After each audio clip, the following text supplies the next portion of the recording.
What if I told you that the paper you use in the exchange of goods and services isn't real? Yes, that piece of paper you use to purchase stuff at the market, pay bills, and cover expenses, it's not real. It's simply a collection of faith printed on paper or displayed as numbers on a screen. And yet, those numbers and papers determine who eats and who starves, who is rich and who isn't. It controls the world and keeps it spinning. Because of it, people work day and night. Some even resort to illegal activities just to get more of it. Whenever the numbers in your account are high, you feel happy. But when they're low, you feel sad. Yet this money we chase, it's only a belief. And here's where things get crazier. Most of the money we think exists doesn't even exist. It's digital. Over 90% of all money is just numbers, digits created out of thin air by banks when they issue loans. Money is debt, and debt is money. I know you're probably confused right now. If you don't understand this, you might never make a lot of money. The illusion is this: we spend our lives working hard and chasing money. We spend 6 years in primary school, 6 years in secondary school, and over 4 years in the university, all to land a job that will give us money. Yet, do we ever have enough? 90% of people don't. And there's a big chance you're one of them. If you're really in this category, the problem could be one of two things. 1, either you don't know the truth about money and how it works. 2, or you're too lazy to play the game. If it's the latter, sorry, I can't help you. But if it's the former, congratulations.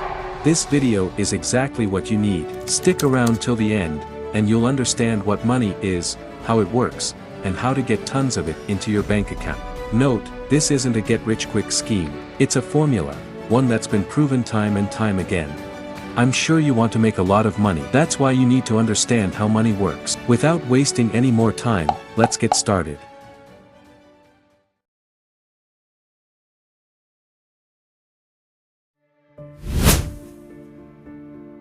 What is money? School taught us that money is a means or medium of exchange. Oftentimes, whenever we talk about money, many looks at cash in their wallets and purse. But is that really money? That paper is only a fraction of what money represents. To truly understand it, we need to take a quick trip back in time, before dollars, pounds, euros, or naira even existed. Picture this. It's 3000 BC. No banks, no coins, no cash. But people still traded for what they need. How was this possible? Through a system called trade by barter.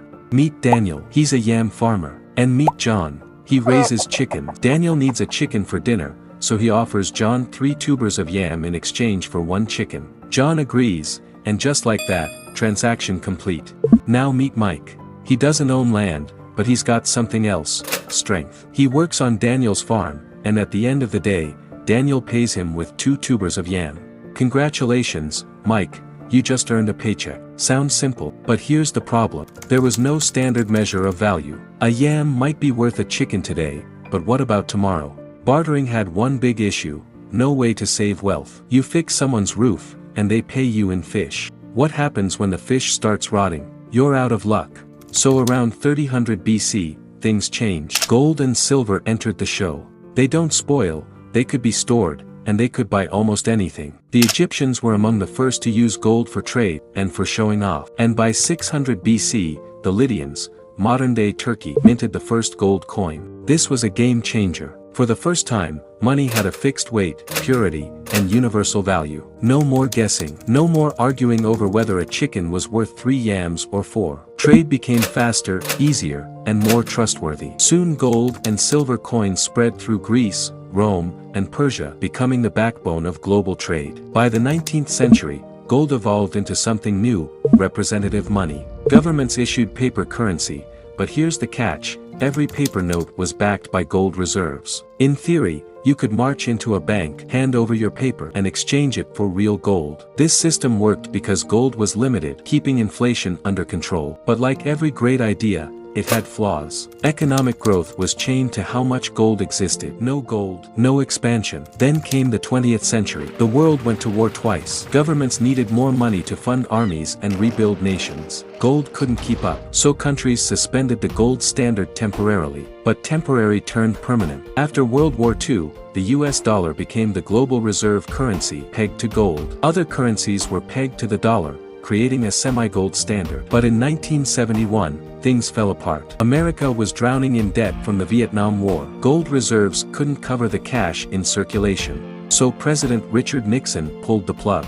He ended the gold standard, turning the dollar and most global currencies into what we now call fiat money. Fiat money is a money backed by nothing but faith. It has no intrinsic value. It's not backed by gold, silver, or any physical asset. Its value comes purely from government regulation and public trust. The word fiat means let it be done in Latin. In other words, the government declares it valuable, and we just believe it. Today, most currencies, including the dollar, euro, naira, and yen, are fiat money. And here's the kicker: the more governments print, the more inflation rises. That paper in your wallet is just trust, and that trust is fragile. That is why one bad decision, one economic crash, and the illusion will shatter. So what really is money?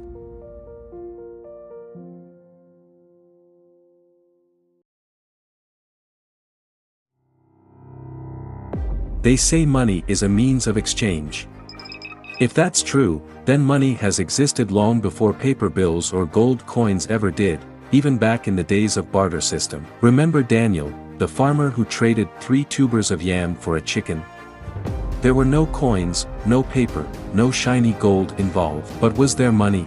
Absolutely. Those yams, and that chicken, they were money. Why? Because they had value. Money equals value times people. Money doesn't magically appear. It's born from value, something people need, want, or can't live without. Value is that thing you have which people are willing to pay for. Let me break it down. Meet this doctor. He has medical skills. And meet this patient, sick, desperate, and willing to leave his home to see the doctor. The doctor provides treatment, and what does he get in return? Money. Now think about your own life. Every time you pull out cash or swipe your card, why do you do it? Because someone, or something, offered value. Even gifts and charity are tied to value. Maybe the person is valuable to you. Maybe you value kindness or want to boost your ego and status. Money is always a compensation for value. The bigger the value, the bigger the money. And here's the kicker: the more people need that value, the more money flows in. Value comes in many forms. 1. Products, such as iPhones, cars, laptops, clothes, furniture. Tangible items people are willing to pay for. It can be digital products such as apps, videos, ebooks, and so on. 2. Skills and services. A teacher provides knowledge. A lawyer defends rights. A technician fixes washing machines. All get paid because they offer value. And 3. Investments, loans, shares, stocks. Even stacking cash in high-interest accounts. Money flows where value grows.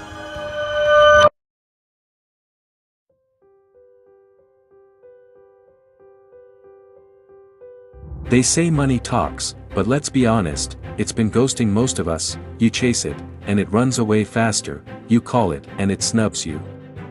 But what if I told you money isn't something you chase, it's something you attract? Think about it. Haven't you noticed how millionaires don't seem to sweat over money, while the rest of us are out here chasing after it? They're just sitting under the AC, signing deals. So what's their secret? No, it's not luck. It is not some corrupt shady deals. It is maths, money maths. Once you get it, you'll realize that money isn't magical, it's mathematical. And here's the equation. Value multiplied by people equals money. See, the rich don't chase money. They create value and connect it with people.